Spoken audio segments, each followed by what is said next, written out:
তোমরা যদি আগের ভিডিওতে OH মূলকের বা ফেনলের রেজোনেন্সটা বুঝে থাকো, তাহলে হচ্ছে তোমরা এখন ফিনাইলামিনের বা অ্যানিলিনের রেজোনেন্সটা নিজেরাই করতে পারবা।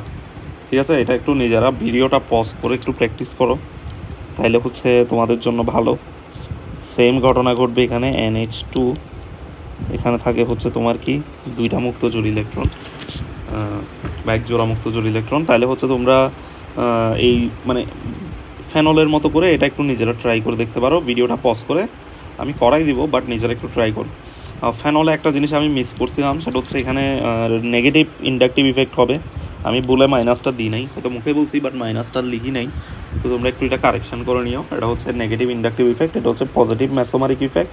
আর negative inductive effect plus M এর তুলনায় মাইনাস আই, প্লাস এমটা মাইনাস আই এর তুলনায় কি বড়, যার কারণে হচ্ছে এখানে মেসোমারিক ইফেক্টটাই বেশি প্রাধান্য পায় এবং ফেনল এই মানে কি ইলেকট্রন কি করে বেনজিন বলয়ে দান করে।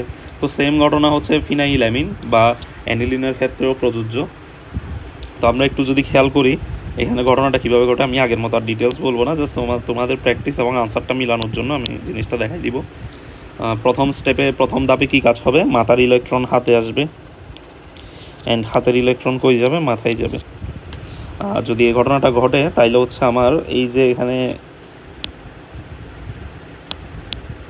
NH2, এখানে NH2 এর মধ্যে কি ডাবল বন্ড চলে আসবে। ওকে, এন্ড তার মানে হচ্ছে এখানে প্লাস চলে আসবে। কেন প্লাস আসবে, কারণ হচ্ছে এই যে N এর উপর থেকে ইলেকট্রন চলে গেছে, তাহলে N মূলক ইলেকট্রনের ঘাটতি হয়েছে। N মূলক ইলেকট্রনের ঘাটতি হলে N এবং C এদের মধ্যে যে ইলেকট্রোনেগেটিভিটি, এটার তুলনায় মানে তোমার ইলেকট্রন দিয়ে দেওয়ার যে প্রবণতাটা এটা অনেক বেশি ছিল। ঠিক আছে, যার কারণে হচ্ছে ওই যে ইলেকট্রোনেগেটিভিটি ডিফারেন্সের কারণে যে ইলেকট্রন নিজের দিকে টেনে নিয়ে রাখবে এতটুকু পাওয়ার আসলে N এর কাছে নাই। তো যার কারণে হচ্ছে N এর মাথার উপর কি থাকবে, প্লাস আয়ন চলে আসবে। অ্যান্ড এটা যেহেতু চলে আসছে, এখন বলো তোমরা যে এখানে যেহেতু 5টা বন্ধন ক্রিয়েট হয়ে গেছে, এখন কার্বনে কিন্তু 5টা বন্ধন পসিবল না। তার মানে আমরা বলছিলাম যে এই হাতের ইলেকট্রনটা মাথায় চলে আসবে, তাহলে হচ্ছে এখন আর হাতের ইলেকট্রনের অস্তিত্ব থাকবে না, এখানে চলে আসবে হচ্ছে মাথার মধ্যে। ঠিক আছে, আশা করি বুঝতে পারছো। অ্যান্ড এই যে মাথার উপরে চলে আসছে এটাই কিন্তু ইম্পর্ট্যান্ট।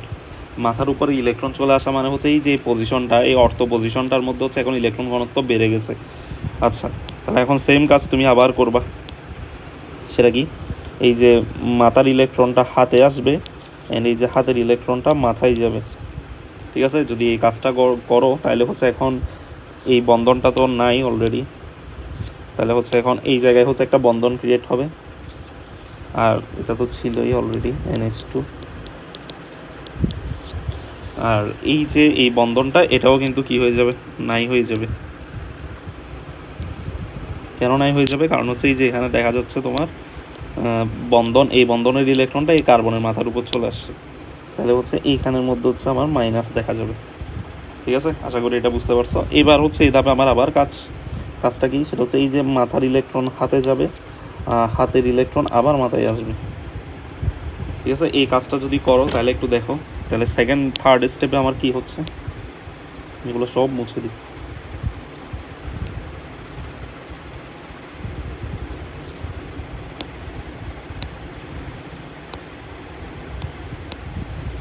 তাহলে একটু দেখো এখানে কি আসতেছে, এখানে তো ডাবল বন্ড NH2 প্লাস, এই জায়গায় হচ্ছে এখন আসতেছে হচ্ছে আমার এই বন্ধন তো আগের মতোই থাকবে, আর এই জায়গায় ডাবল বন্ড ক্রিয়েট হবে অ্যান্ড এই যে মাথার ইলেকট্রনটা এখানে চলে আসবে, এখন হচ্ছে এখানে চলে আসছে।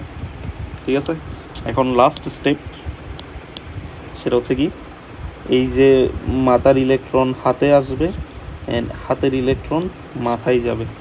তাহলে এখন এই জিনিসটা যদি আমরা মেনে চলি তাহলে হচ্ছে আমরা এখন আলটিমেট লাস্ট স্টেপ পর্যন্ত আমরা কি দেখব, এখানে ডাবল বন্ড, এখানে ডাবল বন্ড, এখানে ডাবল বন্ড, আর এখানে থাকবে হচ্ছে NH2।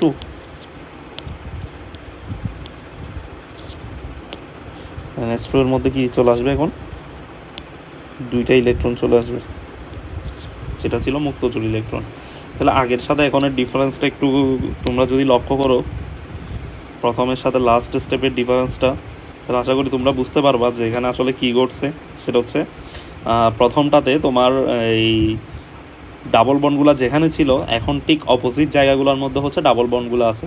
অর্থাৎ এই ডাবল বন্ডগুলো বা পাই ইলেকট্রনগুলো কি হয়েছে, এক জায়গায় স্থির নাই, এরা বারবার কি হচ্ছে, সঞ্চারণ হতে থাকতেছে। তার মানে এই দুইটা অবস্থার মধ্যে বারবার কি করতে থাকবে, ইন্টারচেঞ্জ হইতে থাকবে।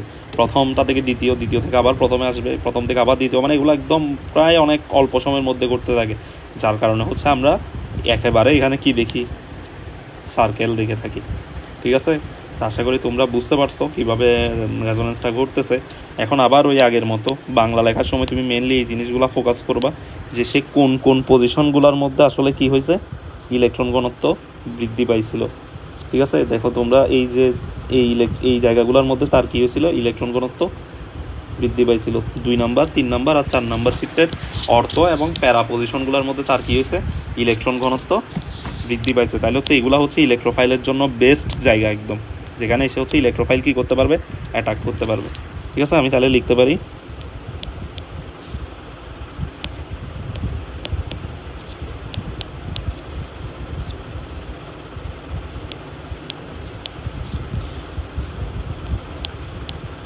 এই চিত্রগুলো থেকে আমরা দেখতে পাচ্ছি যে অর্থ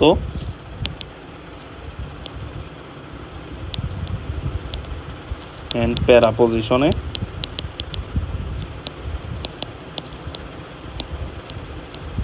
ইলেকট্রন ঘনত্ব বেশি,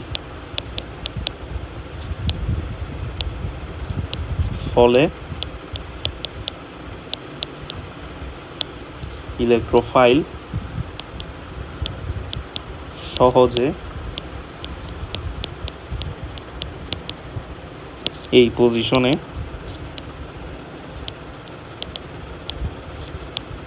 আক্রমণ করতে পারে।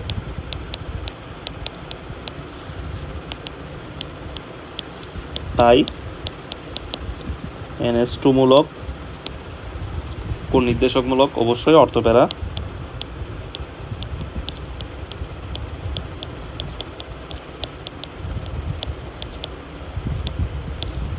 নির্দেশকমূলক। এখন একটু আমাকে বলো আর একটা ইম্পর্টেন্ট জিনিস, সেটা হচ্ছে এই যে বেনজিন, নর্মালি বেনজিন যা ছিল ওখানের মধ্যে কিন্তু ইলেকট্রন ঘনত্ব যা ছিল তার তুলনায় হচ্ছে তোমার অ্যামোনিয়ার ইলেকট্রন ঘনত্বেও, অ্যামোনিয়ার বেনজিন বলয়ে ইলেকট্রন ঘনত্বের পরিমাণ কি বেশি।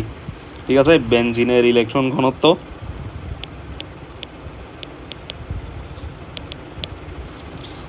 আমরা এটা এভাবে না লিখে এখানে লিখি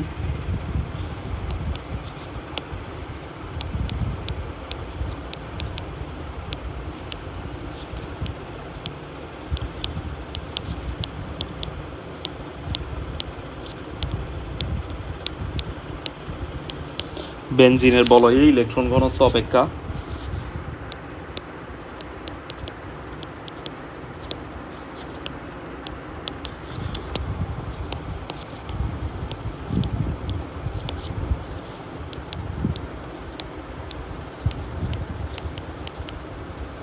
এনিলিনের ইলেকট্রন ঘনত্ব অনেক বেশি। বেনজিন বলয় ইলেকট্রন ঘনত্ব অপেক্ষা এনিলিনের ইলেকট্রন ঘনত্ব, অর্থাৎ এনিলিনের ইলেকট্রন ঘনত্ব মানে কি, অ্যানিলিন বা ফিনাইলামিনের একটা বেনজিন বলয় আছে না, এই যে একটু চিন্তা করে দেখো, এটা অ্যানিলিনের বেনজিন বলয় হচ্ছে এতটুকু। ঠিক আছে, এটাকে বলা হয় অ্যানিলিনের বেনজিন বলয়। আর বেনজিনের তো বেনজিন বলয় আছেই। তো এই দুইটার মধ্যে হচ্ছে অ্যানিলিনের ইলেকট্রন ঘনত্ব অনেক বেশি। কেন বেশি? কারণ NH2 মূলক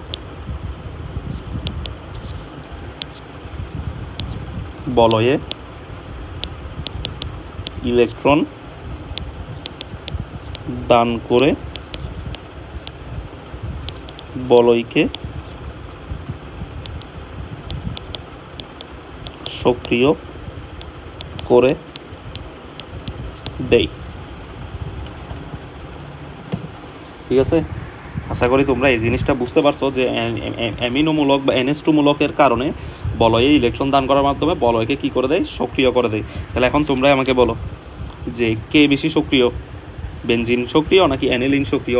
অবশ্যই অ্যানিলিন সক্রিয়। তাহলে আমি সুন্দর করে এটাই বলতে পারি যে যদি আমরা এখন বেনজিনের সাথে, আমাদের মনে আছে, তোমাদের মনে আছে কিনা জানি না, তোমাদের আগের ক্লাসগুলোতে আমি করাইছিলাম, এটা কিন্তু একটা বোর্ড কোয়েশ্চেন দেখো বেনজিনের সাথে যদি আমরা নাইট্রেশন করি, বেনজিনে যদি আমরা নাইট্রেশন করি তাহলে আমরা কি পাইতাম একটু খেয়াল করে বলো। আমরা পাইতাম হচ্ছে নাইট্রোবেনজিন, ঠিক আছে। বেনজিনে নাইট্রেশন করলে আমরা নাইট্রোবেনজিন পাইতাম। এখানে আরও H2SO4 টেসোফোর অনেক কিছু নিয়ে আমরা করছিলাম, আমরা এত কিছুতে যাচ্ছি না, আমি জাস্ট তোমাদেরকে বেসিক জিনিসটাই ধরাই দিচ্ছি। এখন তোমরা একটু আমাকে বলো, সেটা হচ্ছে যদি আমরা এখন অ্যানিলিনের নাইট্রেশন করি, মানে অ্যানিলিনকে যদি আমরা ফার্দার নাইট্রেশন করি, এখন বলো আমাকে অ্যানিলিন এটা কোন ধরনের মূলক? এটা হচ্ছে অবশ্যই অর্থপ্যারা নির্দেশক মূলক। তার মানে হচ্ছে অ্যানিলিন এই জায়গাগুলোকে কী করে দিবে, অ্যাক্টিভ করে দিবে, এই জায়গাগুলো এখন অ্যাক্টিভ থাকবে। তাহলে এই যে এখান থেকে যে NO2 মূলকটা, ইলেকট্রোফাইল NO2 মূলকটা, এটা অবশ্যই অ্যাটাক করবে হয় এখানে, নাইলে এখানে, নাইলে হচ্ছে এই যে এই জায়গাটার মধ্যে, ঠিক আছে। তাইলে হচ্ছে এখন আমরা যদি বিক্রিয়াটা দেখাই তাহলে বিক্রিয়াটা হবে এরকম।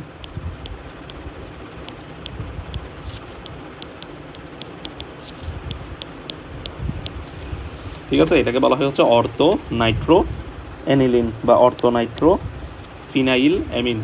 অথবা এই জায়গাটা থেকে আবার ও এখানে অ্যাটাক না করে এখানে অ্যাটাক করতে পারে।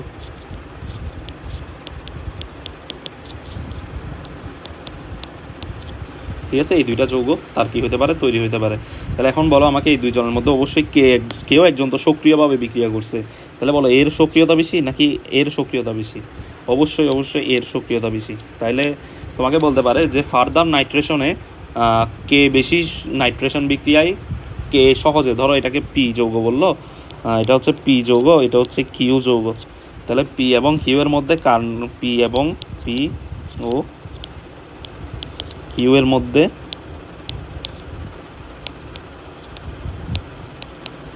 কে সহজে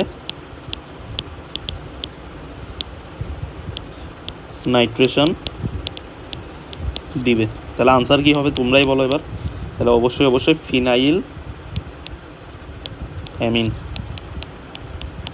এটা সক্রিয়তা কি নর্মাল বেনজিনের তুলনায় অনেক বেশি। ঠিক আছে, আশা করি এই টপিকটা তোমরা বুঝতে পারছো। এটা তোমাদের প্রিভিয়াস ইয়ারের অনেক কোয়েশ্চেনে আসছে, অনেকবার আসছে, এটা খুবই একটা ইম্পর্টেন্ট টপিক।